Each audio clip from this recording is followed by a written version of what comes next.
Shalom, eu sou João Rodolfo. Estamos aqui para o terceiro vídeo da série Jesus em José.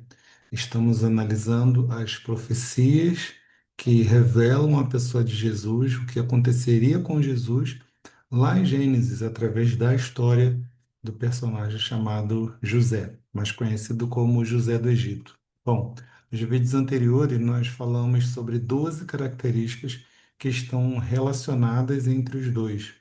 Aí hoje nós falaremos apenas sobre uma característica que é muito importante, né, e talvez passe desapercebido para o leitor de Gênesis a princípio. Bom, o primeiro item, né, é que José e Jesus, eles anunciam a ressurreição. Isso mesmo. Quando José fala do sonho, do molho levantado, simboliza a sua própria ressurreição.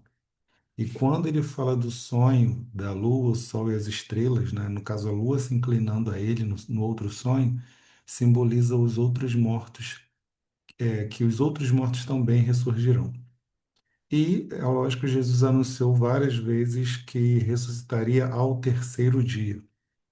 Bom, que história é essa de ressurreição? Onde nos sonhos José falam sobre ressurreição? É justamente sobre isso que nós vamos discutir aqui, né? Sobre a esperança que José e sua família tinham sobre a questão da ressurreição. José, né, é um personagem bíblico que perdeu sua mãe ainda muito novo, né, e com certeza, né, a dor, né, da saudade, enfim, de não ter a sua mãe presente, fez com que ele desejasse isso, né? Mas a esperança e a expectativa da ressurreição não começa com a pessoa de José, né? E nós vamos entender isso. Bom, vamos lá para o sonho de José, tá? O primeiro, em Gênesis 37, do 6 ao 8, diz assim: E disse-lhes, né, José disse para os seus irmãos: Ouvi e peço-vos este sonho que tenho sonhado. Eis que estávamos atando molhos no meio do campo, e eis que o meu molho se levantava e também ficava em pé. E aí, enfim, o restante do sonho é que os molhos de seus irmãos se inclinam ao seu molho. E quando a gente lê, lógico, a gente faz a primeira associação com o cumprimento, ok, né? Quando seus irmãos se prostram diante dele, né, mais de uma vez, quando ele está lá já no Egito depois de muitos anos, né, mais de 20 anos daqui. Mas a Bíblia, ela usa uma linguagem, códigos que são muito importantes, né, muito emblemáticos. E essa questão do molho ser levantado, né, o molho do cereal, seja de trigo, de cevada, outro tipo de cereal, ele tem uma representação bíblica, né, na história bíblica, né, desde Gênesis, enfim, entra Êxodo, Levítico até o final, muito importante, né? Então, por exemplo, em Jó, capítulo 19, versículo 25 e 27, Jó, ele tem essa esperança, né? Jó é antes de José, né? E ele diz o seguinte, eu digo, a história de Jó é antes de José, né? Por mais que o livro seja bem depois de Gênesis, mas a história de Jó está ali perto entre a Torre de Babel e a história de Abraão, ok? Então vamos lá. Jó 19, 25 a 27 diz, né? O Jó fala: Eu sei que o meu Redentor vive e que por fim ele se levantará sobre a terra. Então eu destaco aqui esse verbo, né? Assim como o molho de José se levantava e ficava de pé, Jó, ele diz que o Redentor dele, lá no final, vai se levantar sobre a terra. Então, esse ato de se levantar sobre a terra, ele é um ato muito importante biblicamente. E aí Jó continua: E depois de consumida a minha pele, contudo ainda em minha carne verei a Deus. Vê-lo-ei por mim mesmo, e os meus olhos, e não outros, o contemplarão. Então, Jó, ele tem essa esperança, essa expectativa que ainda que o seu corpo, né, se corrompesse, né, se desfizesse, mas ele tinha essa esperança de uma vida, né, após essa vida aqui, né? Ele tinha uma esperança de que quando o seu parente remidor se levantasse da terra, né, ele também se levantaria e ele veria o próprio Deus. Louvado seja o nome do Senhor. Bom, já aqui é o chamado Antigo Testamento, né? Se a gente for para o chamado Novo Testamento, tem uma palavra grega, né, que se pronuncia mais ou menos assim, né, anisten, que é traduzida tanto por levantar como por ressuscitar. Então, esse verbo grego, ele é usado tanto para alguém levantar, levantar da cadeira, levantar do chão, como também para a ressurreição dentre os mortos. Olha que interessante. Por exemplo, Mateus 9:9 diz assim, né? Partindo Jesus dali, viu um homem chamado Mateus, sentado na coletoria, e disse-lhe, segue-me. E ele se levantou e seguiu. Então, aqui não é a ressurreição, né? Mateus está sentado, né, cobrando impostos. Jesus passa, chama ele, ele se levanta daquela mesa e segue a Jesus. Então, o ato de se levantar. Mas olha só, o mesmo livro, né, é o mesmo escritor, Mateus 12:41, ele usa o mesmo verbo lá em Mateus 12:41, dizendo: os ninivitas se levantarão no juízo, ou seja, no fim dos tempos, né, no fim de tudo, com esta geração e a condenarão, porque se arrependeram com a pregação de Jonas. E eis aqui quem está, quem é maior do que Jonas. Enfim, então Jesus ele revela que os ninivitas se levantarão no juízo, ou seja, eles vão ressuscitar e lá no juízo final vão condenar a geração que conviveu com Jesus, né, que ouviu a pregação de Jesus, que viu os sinais de Jesus e desprezar. Isso é terrível. E por último, Mateus 17:9 é o mesmo escritor. Ele usa o termo que no português já é traduzido de forma diferente, né? Que diz assim: E descendo eles do monte, ordenou-lhes Jesus: A ninguém conteis a visão, até que o Filho do Homem, aí no português está traduzido, né? Ressuscite dentre os mortos. Mas é a mesma palavra grega que Mateus 9 e Mateus 12, o ato de se levantar. Então, o molho se levantando de José, ele tem, além dessa questão, né, do destaque, a gente vai falar disso em outro vídeo, né, além da questão de Deus estar o exaltando entre seus irmãos, entre a sua família, ok, né, tem um cumprimento parcial na vida de José. Só que simbolicamente, profeticamente, em parábola, esse molho sendo levantado simboliza a ressurreição, tá? E não para por aqui. Bom, lá em Levíticos 23, 10 e 11, ele é chamado de o dia após o sábado, né? Isso depois da Páscoa. É chamado de o dia de primícia, né? Aqui está a parte do texto, a gente vai ler ele logo depois. Mas a imagem, ela já mostra o que isso representa. O dia de primícia, que é um dia após o sábado, depois da Páscoa, ele é o dia em que o sacerdote levantava o molho de cereal, apresentando a primícia, a primeira parte, né, diante do Senhor, né? A primeira parte de toda a colheita daquele ano. Enfim, vamos lá.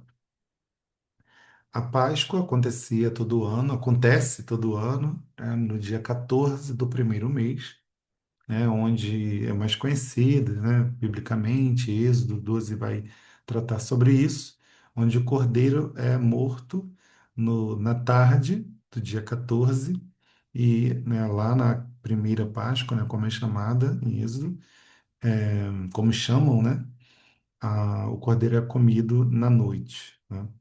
Ok.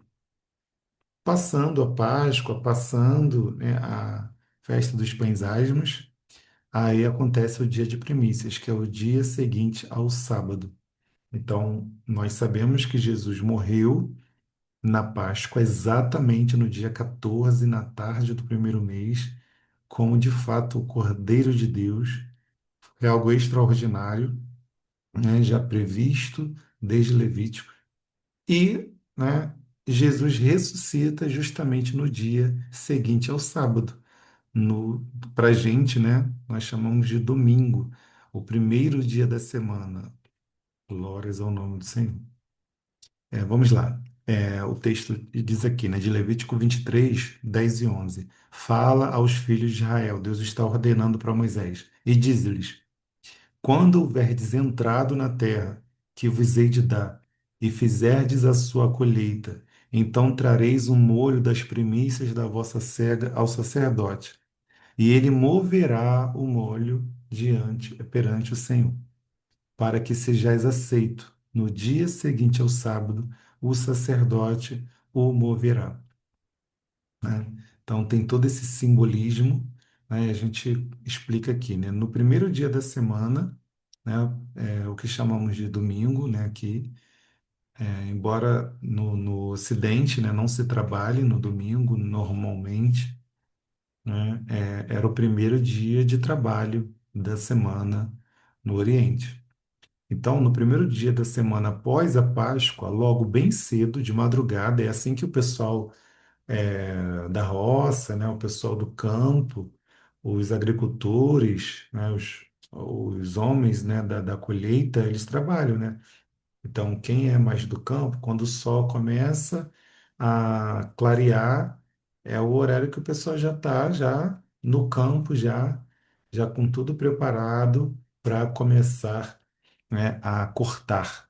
E aí os israelitas, né, os hebreus, eles no primeiro dia da semana, quando eles estavam cortando o primeiro molho de cereal, né, para então esse molho ser levado ao santuário e ser apresentado, ser erguido pelo sacerdote, ser oferecido como uma oferta movida, uma oferta de movimento, justamente nesse horário bem cedo é quando nosso Senhor ressuscita.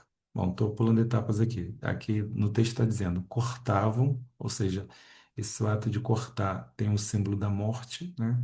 Então, o corte do primeiro molho e amarravam o primeiro molho e o levavam ao santuário para ser levantado diante do Senhor. Era o símbolo da ressurreição. Exatamente assim como o primeiro molho era cortado bem cedo, no domingo, e levado ao santuário para ser levantado, movido, assim também Jesus, no primeiro dia da semana, né, no domingo, que não é Páscoa, não é domingo de Páscoa, é domingo de primícia, Jesus, ele ressuscita, ele levanta dentre os mortos.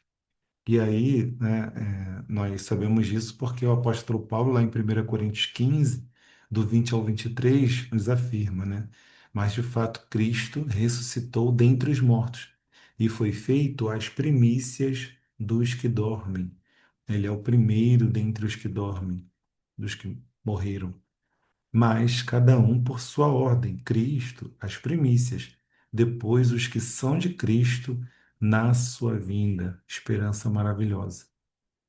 Então, Jesus é identificado como a primícia, ou seja, o primeiro molho a ser cortado, né, ser morto, mas levantado, ressuscitado. E isso acontece exatamente no domingo bem cedo após a Páscoa. Louvado seja Yah.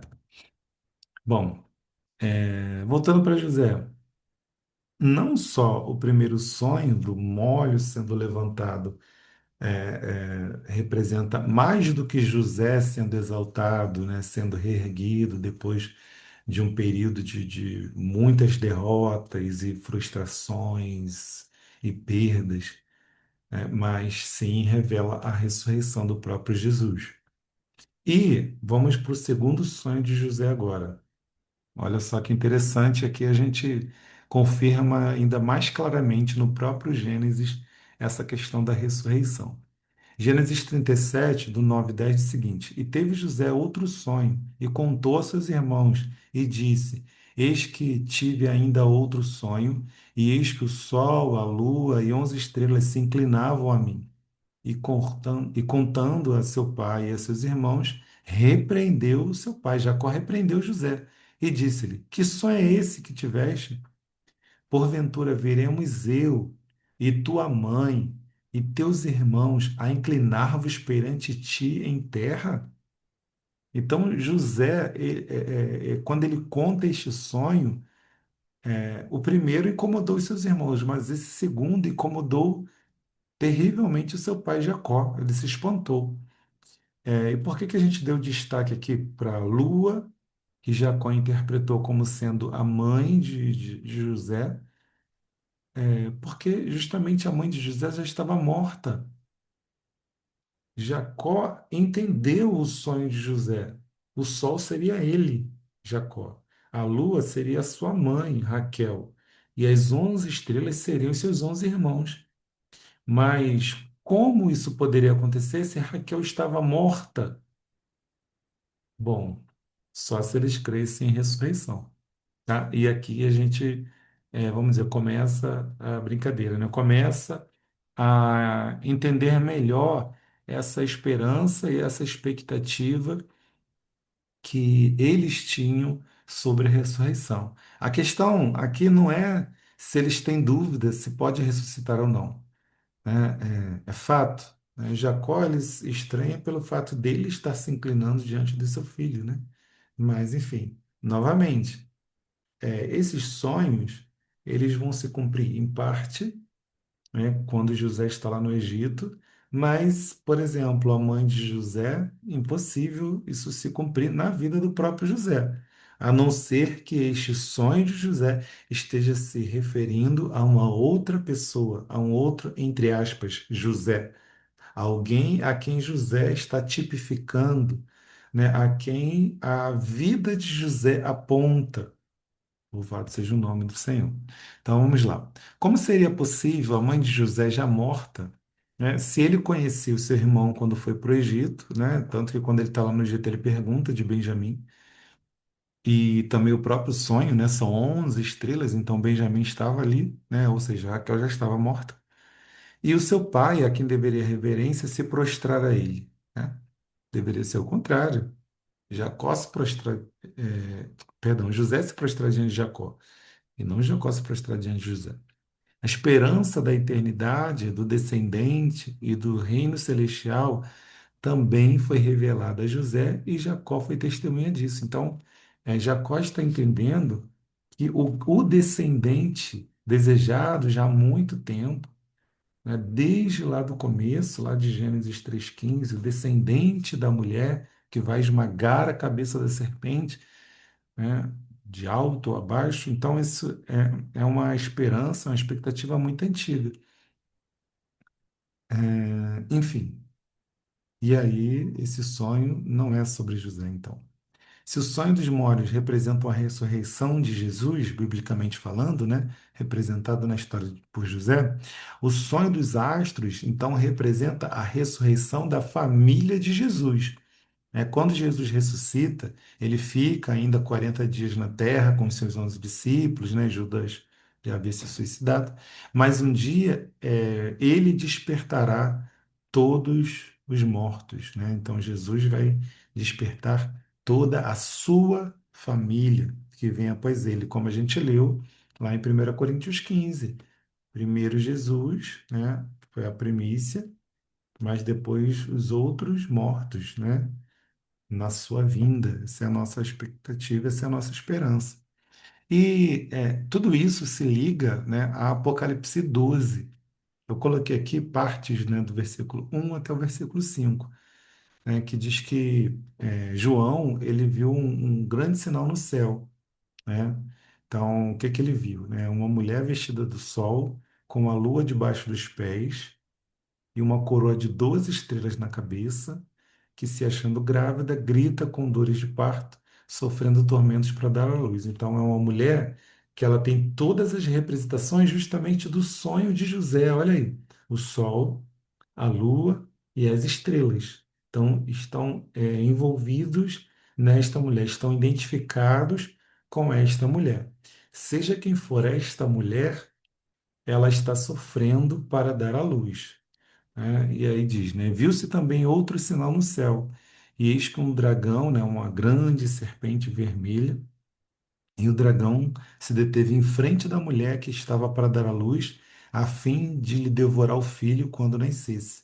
Então, se a gente continuar lendo, né, Apocalipse 12, vai dizer que este dragão, esse grande dragão vermelho, ou essa grande serpente vermelha, ela é justamente o diabo, né, Satanás, a antiga serpente, lá de Gênesis 3. Então, Satã, ele está diante desta mulher porque ele quer devorar, ele quer tragar esse filho que há de nascer. E aí, olha o que o último texto diz, né? Nasceu-lhe, pois, um filho varão que há de reger todas as nações com cetro de ferro ou com vara de ferro. E o seu filho foi arrebatado para Deus até o seu trono. Bom, aí, né, fica mais claro para nós que lemos a Bíblia, né? Esse homem que vai reger todas as nações é o Messias, é o descendente esperado, é aquele que vai derrotar justamente essa serpente aí. Só que quando ele sai, né, da mulher, enfim, ele é arrebatado para Deus e para o seu trono. Então, aqui está se falando da pessoa de Jesus, que depois da sua morte e ressurreição, ele vai para o Pai. Ok. Então, se é Jesus que esse texto está falando, quem é esta mulher? Por que o sol, a lua e as estrelas? Aí a gente vai lá para Jacó. Jacó, ele responde quem são esse sol, lua, estrelas. É a família dele, né? É a família ali de José. Estão representadas por esses astros, né? O sol como o patriarca, a lua como a mãe e as estrelas como os 12 filhos, né? As tribos, enfim. Então a gente entende que Apocalipse 12 está revelando não simplesmente uma pessoa, por exemplo, como Maria, mas toda a família que vai gerar o Messias. E de fato, esta família ela foi perseguida, né? Quando a gente lê Apocalipse 12, essa, entre aspas, mulher que representa, né, essa nação, todas as mulheres de Apocalipse, aparecem três, representa um povo, né, um determinado povo. Então, essa mulher também representa aqui um determinado povo. E, de fato, né, o povo de Israel, né, a família do Messias, eles são perseguidos desde o começo, né? Se a gente olhar lá para a história do Egito, o faraó manda matar todos os meninos.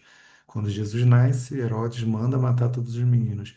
E isso se perpetua, né? Isso continua, né? Como os reis europeus, né, perseguiram e mataram muitos judeus. O próprio Hitler matou milhões de judeus. Enfim, se a gente for olhar para a história, até hoje, né, esta nação ela é perseguida. Há um desejo muito grande dela ser destruída, já que Satã não conseguiu atingir o seu propósito, seu alvo de acabar com o Messias. Ele foi para o Pai. Então, esta nação ela continua sendo perseguida. E aí, né, se essa mulher, né, ela está no céu, é um grande sinal no céu, significa aí uma ressurreição. Ela, de fato, um dia ela será salva, resgatada, né, pelo seu filho. Glórias a Deus. Bom, Gênesis 15, o 7, o 8 e depois, nos versículos 15 e 16, aqui vai começar a falar sobre a esperança dessa família, né? E a esperança do pai dessa família, que é Abraão. Diz assim: E disse-lhe mais: Eu sou o Senhor que te tirei de Ur dos Caldeus para dar-te a ti esta terra para herdá-la. Então Deus falou para Abraão isso: Te tirei lá de Ur dos Caldeus, lá perto da Babilônia, para te dar esta terra. Você vai herdar, eu vou dar esta terra para ti. Né? Então, essa terra não vai ser só da descendência de Abraão, vai ser de Abraão. Abraão vai herdar essa terra. E aí, continuando, e disse ele: Senhor Deus, como saberei que hei de herdá-la? Abraão questiona, né? Como é que eu vou herdar esta terra? E aí, enfim, tá, né, reticências aí, porque Deus pede alguns animais. A Abraão, ele vai atrás desses animais, parte esses animais no meio, passa uma tarde, enfim, ele tem visões ali tremendas. E lá no versículo 15 Deus vai falar o seguinte para Abraão: E tu irás a teus pais em paz, em boa velhice serás sepultado, e só a quarta geração tornará para cá, porque a medida da injustiça dos amorreus ainda não está cheia. Bom, Deus havia acabado de falar para Abraão, naquela noite, né, na noite anterior, que ele iria herdar aquela terra.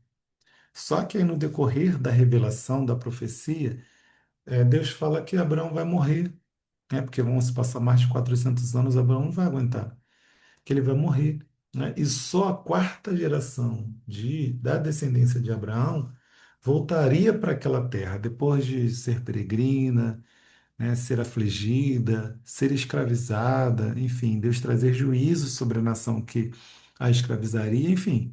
Então tem um longo processo até que, né, a descendência de Abraão voltasse para lá. Isso só vai acontecer com Moisés, com Josué, né?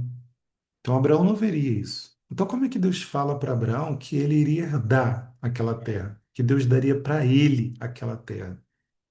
Bom, só se a família de Abraão representaria ele, ou Abraão morreria sim, mas ele se levantaria novamente, ele ressuscitaria para herdar aquela terra. E agora? Bom, se Deus daria a terra a Abraão, como ele iria herdá-la se ele morreria e só depois o seu povo voltaria para ela? Ele precisava crer na ressurreição. E olha o que diz o apóstolo Paulo em Romanos, capítulo 4, versículos 16 e 17. Da fé que teve Abraão, o qual é pai de todos nós, como está escrito, por pai de muitas nações te constituí perante aquele no qual creu, a saber, Deus, o qual vivifica os mortos, ou seja, faz os mortos terem vida de novo e chama as coisas que não são como se já fossem. Então, o apóstolo Paulo está afirmando que Abraão creu naquele Deus que vivificava os mortos, que ressuscitava os mortos. É isso. Abraão acreditava, ele cria na ressurreição. Por isso que o tema, né, do slide está: Abraão, Isaac, Jacó e José criam na ressurreição? Então, Abraão, sim, cria na ressurreição. Agora vamos para Isaac, né? Gênesis 22:5, né, Deus pede para Abraão levar o seu filho Isaac para o alto do monte, em Moriá, e oferecesse ele ali em holocausto. Quando eles chegam ao pé do monte, depois de 3 dias, o texto diz assim: Disse Abraão a seus moços: Ficai-vos aqui com o jumento, e eu e o moço, né, no caso Isaac, eu e Isaac, iremos até ali, e havendo adorado, tornaremos a vós. Abraão não disse para os moços que ele tornaria para os moços. Abraão disse para eles, né, para os seus empregados, que ele e Isaac tornariam para os seus empregados, né? Olha o verbo, tornaremos. Ele não falou tornarei, é como se fosse só Abraão que ia retornar sozinho. Não, tornaremos. Eu, Isaac, nós vamos voltar. Louvado seja Deus. Que esperança é essa? Abraão, né, estava disposto e em seu coração ele já tinha entregue Isaac, mas de alguma maneira ele cria que aconteceria alguma coisa especial, até porque Deus já tinha prometido em Gênesis 17, em Gênesis 18, enfim, que através de Isaac, né, Deus daria uma descendência para Abraão, né? Deus falou pessoalmente, falou o nome Isaac, através de Isaac. Então, como agora ele permaneceria morto? Não dá. Isaac teria que, mesmo que morrendo, ressuscitar para poder cumprir as profecias. Glória a Deus. Se Abraão levava Isaac para ser sacrificado no monte, como eles voltariam? Ele precisava crer na ressurreição. E aí nós confirmamos isso com Hebreus 11, nos versículos 17 a 19 diz: Pela fé ofereceu Abraão a Isaac. Então Abraão já ofereceu no seu coração, no seu íntimo, na sua atitude, ele entregou Isaac. Mas Isaac foi morto quando ele foi provado. Sim, aquele que receber as promessas ofereceu o seu unigênito, ou seja, o seu único filho, sendo-lhe dito: em Isaque será chamada a tua descendência, como eu citei, né? Considerou que Deus era poderoso até dentre os mortos o ressuscitar. e daí também em figura, e daí também em parábola, ele o recobrou. Então, em parábola, de fato, Isaac ressuscitou dentre os mortos, né? Pela fé, Isaac ressuscitou dentre os mortos. Essa era a crença de Abraão, né? Abraão cria que Isaac iria ressuscitar, mas em figura isso aconteceu. Glória a Deus. Vamos lá. Continuando falando sobre a fé de Abraão.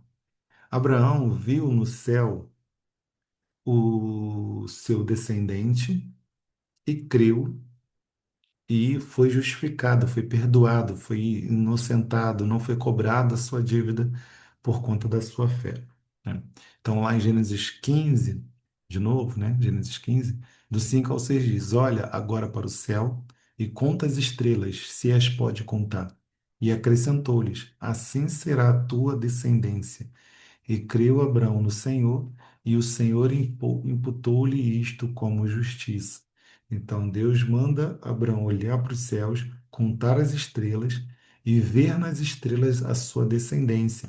Quando Abraão olha para os céus, né, ele vê aquelas estrelas todas, né, imagina-se, quando a gente está num lugar sem poluição, sem trânsito, sem iluminação, é muito lindo o céu. é, Quando o céu está sem nuvens, gente, é um espetáculo olhar para as estrelas, né? A gente pode ver isso em locais mais rurais, enfim, é sensacional. E Abraão, ele teve essa experiência de olhar para os céus. E ele não viu só estrelas, ele viu a sua descendência. E a sua fé foi gerada ali naquele momento e por causa da fé ele foi dado como inocente. Glória a Deus. E ó, lá em Gálatas 3,16, o apóstolo Paulo vai dizer: Ora, as promessas foram feitas a Abraão e à sua descendência. Não diz e as descendências, como falando de muitas, mas como de uma só. E a tua descendência, que é Messias, né, que é o Cristo. Então, Abraão, quando ele olhou para os céus, segundo o apóstolo Paulo, ele viu a Cristo. Glória a Deus, a grande estrela. E Apocalipse 22:16, né, Jesus ele se identifica com essa profecia quando ele diz, né, Eu, Jesus, enviei o meu anjo para vos testificar essas coisas nas igrejas. Eu sou a raiz e a geração de Davi, a resplandecente estrela da manhã. Glórias ao nome do Senhor. Então, Jesus, ele é a resplandecente estrela da manhã. É a estrela que Abraão viu e creu, e por causa do Messias, ele recebeu, né, o seu perdão. Glória a Deus. E Isaac, né? O segundo tópico aqui embaixo diz, nem Abraão provou que cria quando sacrificou Isaac. Então, quando em Gênesis 15 Abraão olhou para o céu e creu, ele foi perdoado, né? Foi salvo. Mas em Gênesis 22, quando ele oferece Isaac, agora ele não está só crendo, ele está mostrando a sua fé, ele está evidenciando a sua fé. Como Tiago, né, ele vai defender essa ideia. Aquele que tem fé, ele tem obras. Né? A fé sem obras é uma fé morta, uma fé inexistente, uma fé falsa. Para ser fé, precisa ter obras. Então não basta dizer eu tenho fé no meu coração, eu tenho Jesus no meu coração, né? Eu acredito em Jesus. Não basta só dizer que acredita, né? Você precisa provar com a sua vida que você acredita. Nós precisamos mostrar, evidenciar com a nossa vida que cremos de fato no Messias. E diz o texto, né? É que quando Abraão estava com seu cutelo estendido para sacrificar o Isaac, diz, né? Gênesis 22, do 11 ao 12. Mas o anjo do Senhor lhe bradou desde o céu e disse: Abraão, Abraão. Ele respondeu: Eis-me aqui. Então disse o anjo, né, lá do céu, bradando: Não estenda a mão sobre o mancebo, sobre o menino, e não lhes faça nada, porquanto agora sei que temes a Deus. Agora sei que temes a Deus, visto que não me negaste o teu filho, teu único filho. Então, quando Abraão estende o cutelo para matar o rapaz, o anjo vai dizer: Agora eu sei que você teme a Deus. né? Então, Abraão já tinha crido, ele já estava salvo, mas aqui ele mostra a sua fé, né? E é interessante que tanto lá na experiência, quando ele crê, quanto na experiência que ele mostra que crê, as duas experiências, Abraão, ele tem um sinal no céu. A primeira são as estrelas, e agora aqui é o anjo bradando, né? E como Isaac estava ali, né, diante de toda aquela cena, o bradar do anjo do céu foi o alívio para Isaac, foi a salvação do Isaac, né? Que experiência que Isaac teve, né? Então, Abraão teve a experiência das estrelas e agora Abraão e Isaac têm a experiência do anjo do céu. E agora Jacó, né? O terceiro da lista, Jacó, filho de Isaac, ele também vai ter uma experiência com essa pátria celestial, né? Com os céus. Lá em Gênesis 28, do 12 ao 17, né? Diz assim: Então sonhou, né? Jacó sonhou. Estava posta sobre a terra uma escada cujo topo chegava ao céu, aí céu de novo, né? Então, por isso que a gente coloca essa imagem, né, de Abraão, Isaac e Jacó, os três olhando para os céus. Então, os três tinham essa expectativa de salvação, de esperança, de perdão, de resgate, né, do céu. De novo, estava posta sobre a terra uma escada cujo topo chegava ao céu. E eis que os anjos de Deus, olha os anjos aí de novo, né? Assim como apareceu o anjo lá para, enfim, bradar desde os céus para Abraão e Isaac, aqui os anjos, né, mais de um aparecem. Os anjos de Deus subiam e desciam por ela, né, pela escada. Por cima dela estava o Senhor, que disse: Eu sou o Senhor, o Deus de Abraão, teu pai, e o Deus de Isaac.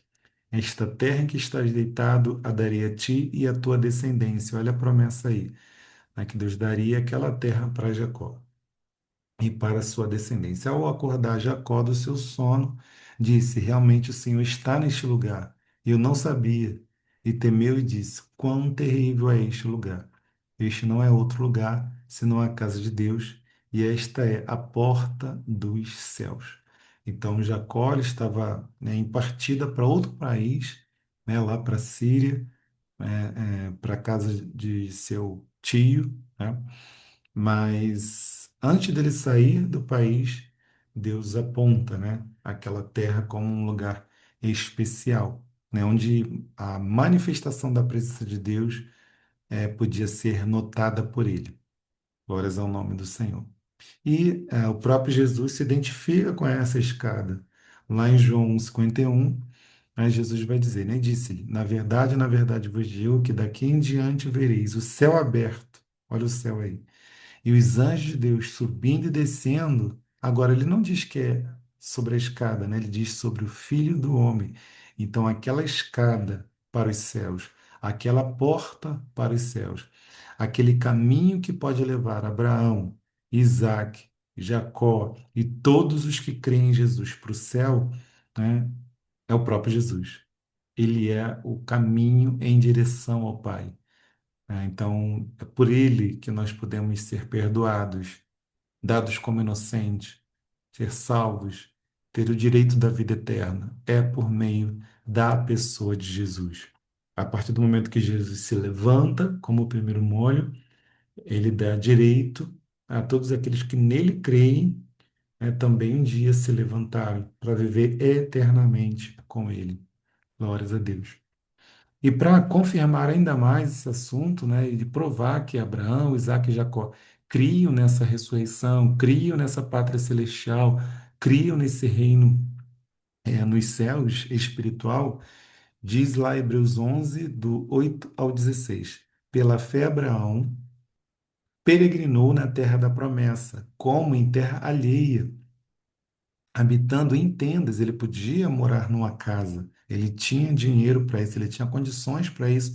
Ele veio de Ur dos Caldeus, que era uma cidade com muitas casas, com muitas casas enormes, mas ele preferiu, né, peregrinar em terra alheia, morando em tendas. Aí ele diz, com Isaac e Jacó. Então, Isaac e Jacó moraram com Abraão em tendas. Aí diz, né, herdeiros com ele da mesma promessa, porque esperava, olha que lindo, Ele esperava a cidade que tem os fundamentos, da qual o arquiteto e edificador é Deus. Então ele não queria morar mais numa cidade construída por homens. O desejo de Abraão era morar numa cidade construída, edificada, né, pensada, arquitetada e edificada pelo próprio Deus. E aí o texto continua: por isso também de um, e esse já amortecido, no caso Abraão, descenderam tantos, e em multidão, como as estrelas do céu, como a areia inumerável que está na praia do mar. Todos estes morreram na fé, sem terem alcançado as promessas, mas tendo-as visto, eles viram a promessa. Abraão viu, Isaque viu, Jacó viu, e saudado de longe deram tchau, confessaram que eram estrangeiros e peregrinos na terra. Ora, os que tais coisas dizem, mostra que estão buscando uma pátria. E se na verdade se lembrasse daquela da onde haviam saído, teriam a oportunidade de voltar. Mas agora desejam uma pátria melhor. Aí fica claro, né? Isto é, a celestial. Eles esperavam, eles desejavam uma pátria celestial, uma cidade construída não por homens, como Caim, como Nimrod, enfim, como Nabucodonosor, mas uma cidade construída pelo próprio Deus. Pelo que também Deus não se envergonha deles, de ser chamado seu Deus, porque já lhes preparou uma cidade. Aleluia. E assim como a família de José, né, Abraão, Isaque e Jacó, mesmo que morta, ressuscitará como os astros para se inclinar diante daquele a quem José estava representado, há outras passagens bíblicas que trazem essa visão do ressuscitado como um símbolo, né, no astro celeste.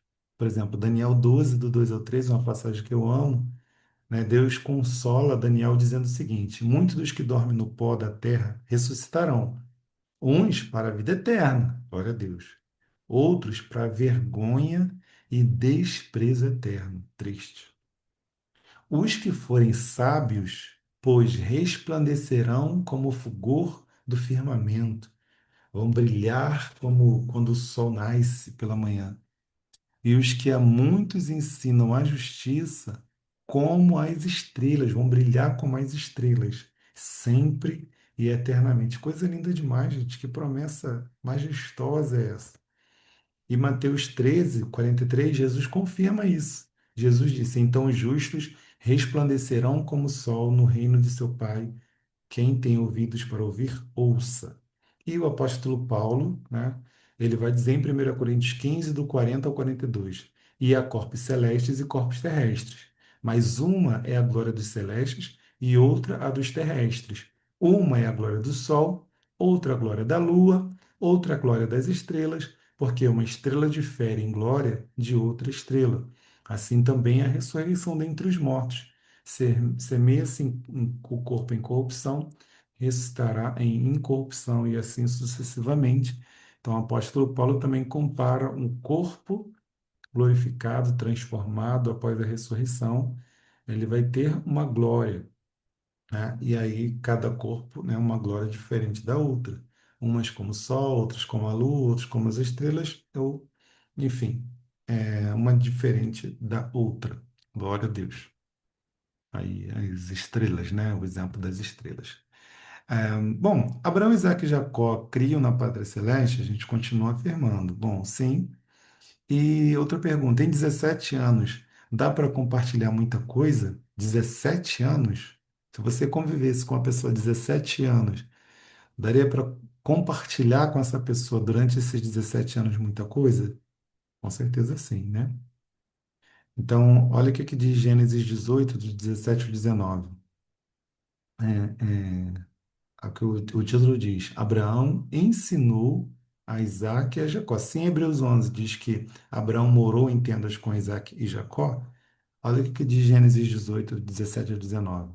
Deus fala o seguinte: e disse o Senhor: ocultarei eu a Abraão o que eu faço, visto que Abraão certamente virá a ser uma grande e poderosa nação, e nele serão benditas todas as nações da terra, porque eu o tenho conhecido e sei que ele há de ordenar os seus filhos e a sua casa depois dele, para que guardem o caminho do Senhor, para agir com justiça e juízo, e para que o Senhor faça vir sobre Abraão o que acerca dele tem falado. Então, Deus está afirmando que Abraão ensinaria, né, enfim, disciplinaria, traria instrução aos seus filhos, aos seus netos e etc., para que eles pudessem continuar esse caminho de temor ao Senhor. Então, Abraão não se calou, ele compartilhou a sua fé, a sua esperança, as profecias com Isaac, Jacó, que compartilhou com os descendentes que vieram depois dele. Aqui a gente coloca sobre a questão da contemporaneidade. Por exemplo, Abraão, sua história está registrada de Gênesis 11 ao capítulo 25, né? 15 capítulos. E Isaac, a história dele está entre os capítulos 21 a 35. Jacó, entre os capítulos 25 a 49. E José, entre os capítulos 30 a 50 de Gênesis. Ou seja, eles estão aí se vivendo, né, de forma ao mesmo tempo, né, contemporaneamente. Não Abraão com José, mas Abraão, Isaac e Jacó, pelo menos, sim. Então a gente colocou aqui para a gente entender mais ou menos, né, o tempo que eles conviveram, né? Então Abraão e Jacó, por exemplo, né, Abraão conviveu com o seu neto Jacó por 15 anos. 15 anos dá para ensinar? Dá, não dá? Então, com certeza, Abraão ensinou muita coisa para Isaac, Isaac compartilhou com Jacó, mas digamos que Isaac não tivesse falado, é lógico que falou. Mas só Abraão, já com os 15 anos que ele conviveu com Jacó, já seriam suficientes. E Isaac e Jacó foram contemporâneos por 29 anos, mas eles conviveram pelo período de 17 anos, porque com 17 anos José é vendido, né? Ele vai para o Egito. Então, pelo menos por 17 anos, Isaac conviveu com José. Então, deu para Isaac ensinar ao próprio José ali, por mais que a gente não vê, né, isso acontecendo lá visivelmente, mas se José nasceu no capítulo 30 de Gênesis e Isaac só vai morrer no capítulo 35, então, enfim, a gente faz os cálculos, né, pela data de nascimento, tá aqui algumas datas propostas. Então, a gente sabe aí que eles conviveram, né, bastante tempo. Enfim. E uma expectativa pós-morte, né? Jacó e José sabiam que o Egito não era o seu lugar? Então, aí a gente vai falar sobre mais uma profecia, né? Em Gênesis 49, do 29 ao 31, Jacó, antes de morrer, ele fala com José, né, e com os seus outros filhos, que quando ele morresse, não era para ele ser sepultado no Egito. Ele queria ser sepultado lá na terra prometida, lá em Canaã, na mesma sepultura que Abraão e sua mulher Sara foram sepultados, na mesma sepultura que Isaac e sua esposa Rebeca foram sepultados, e na mesma sepultura que Lia foi sepultada, né? Então, a esposa, né, a primeira, a considerada, né, de fato esposa de Jacó, né, foi sepultada ali. Então, só faltava o seu marido Jacó serem enterrados ali. Por que que Jacó queria ser enterrado ali? Porque ele sabia, ele tinha uma expectativa, né, de uma vida após essa vida, né? A vida não pararia aqui. A sepultura não é o fim. Em Gênesis 50, né, do versículos 4 e 5, agora é José, né? É, José, ele fala para o faraó, ele fala para a casa de faraó, meu pai, quando estava vivo, pediu para eu não enterrá-lo aqui. Então, agora que ele morreu, eu preciso sepultá-lo junto à sua família, né, lá na terra de Canaã. E depois, lá nos versículos 24 e 25 de Gênesis 50, agora é o próprio José que, né, nos seus últimos dias de vida, ele faz os seus irmãos, né, a sua descendência, sua família, jurar que ele iria morrer, ele ia ser embalsamado, ele ia ser tratado como, né, alguém muito importante do Egito, mas ele não queria permanecer ali no Egito.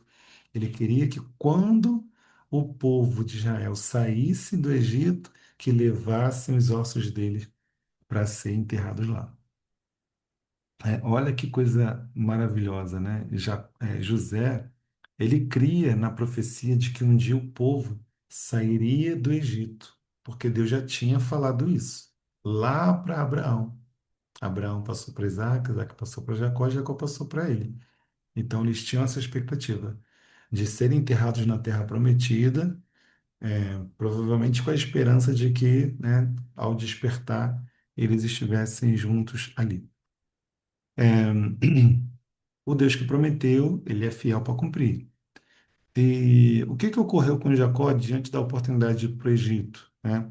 Justamente aí que a gente percebe a promessa de Deus, né? Em Gênesis 46, do 1 ao 4, diz, né? E partiu Israel, né, no caso Jacó, com tudo quanto tinha, e veio a Berseba, ofereceu sacrifícios ao Deus de seu pai Isaque. E falou Deus a Israel em visões de noite, e disse, Jacó, Jacó. Ele disse, eis-me aqui. E disse, eu sou o Deus, o Deus de teu pai. Não temas descer ao Egito. Então, Jacó estava com medo de ir para o Egito, né? Para seguir lá o conselho de José. Mas Deus disse: porque eu te farei ali uma grande nação, e descerei contigo ao Egito, e certamente te farei tornar a subir. Olha a esperança que foi gerada no coração de Jacó, que Deus iria fazer Jacó subir de volta para a terra prometida. E José porá a tua mão sobre os teus olhos.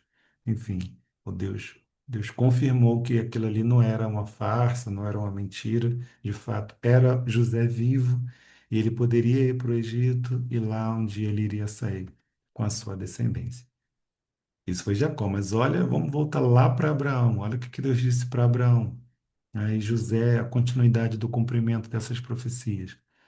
Quando Abraão questiona, lá em Gênesis 15, se o seu herdeiro seria um escravo, Deus vai falar, né? Dentre outras coisas, Deus promete, né? Primeira parte, de certo, peregrina será a tua descendência em terra alheia. A gente não leu em Hebreus 11 que Abraão, Isaac e Jacó moraram em tendas, foram peregrinos em terra alheia. Então, de fato, isso aconteceu.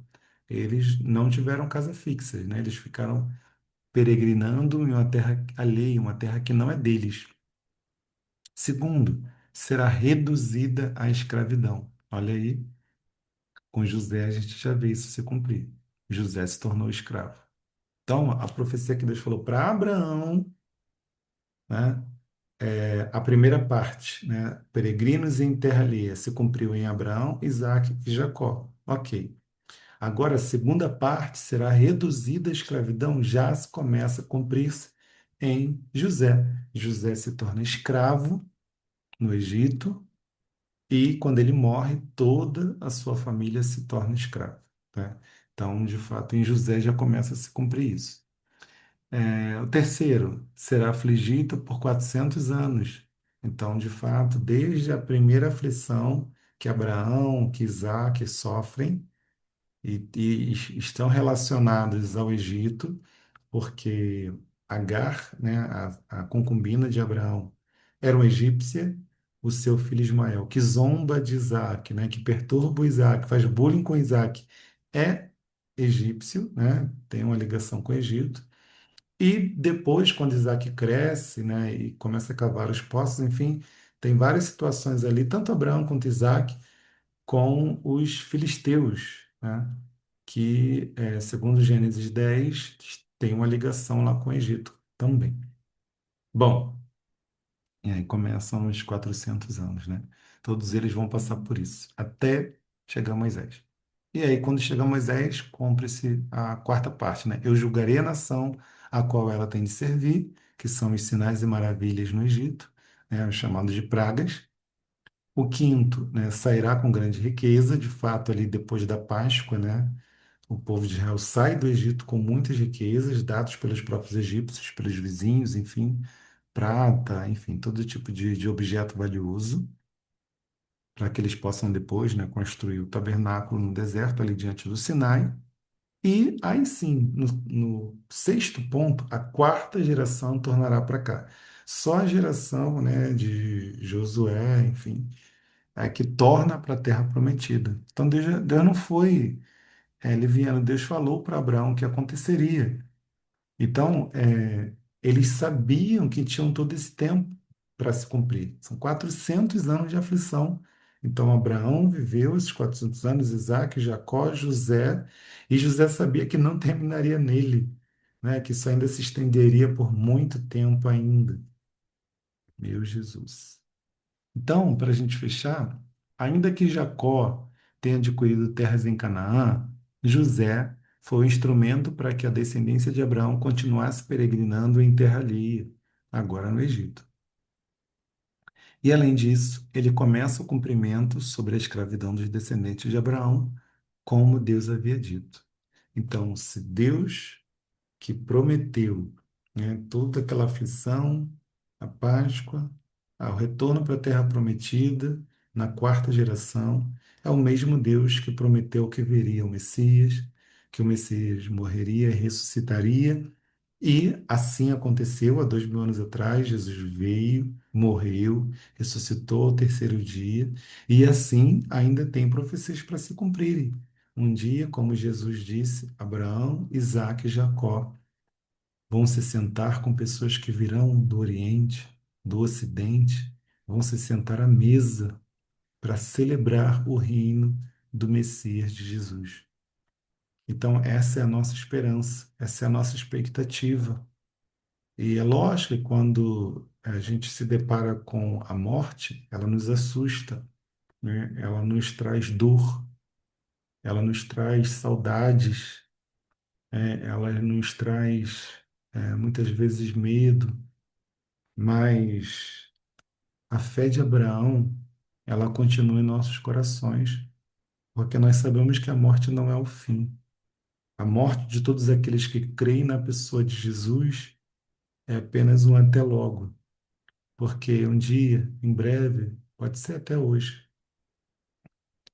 o mesmo Jesus que se levantou dentre os mortos há de chamar os seus, e mortos e vivos ouvirão a sua voz, e estarão diante dele para todo sempre. Veremos o nosso Senhor, veremos aquele que amamos e estaremos para sempre com ele e com toda a sua família, com todos aqueles que um dia nos ensinaram a palavra ou a quem a gente compartilhou a palavra, e com todos aqueles que amamos e que estiveram conosco um dia de mãos dadas servindo ao Senhor, mas que já partiram. Um dia poderemos estar com eles. Essa é a nossa expectativa. Essa era a expectativa de Abraão, de Isaque, de Jacó, de José. É a minha expectativa, e se ainda não é a sua, pode ser também.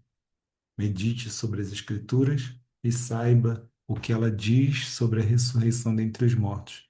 Isso é só um pouquinho do muito que a Bíblia diz. Ficamos por aqui e em breve a gente continua comparando a história de José com a história de Jesus. Jesus te abençoe e Shalom.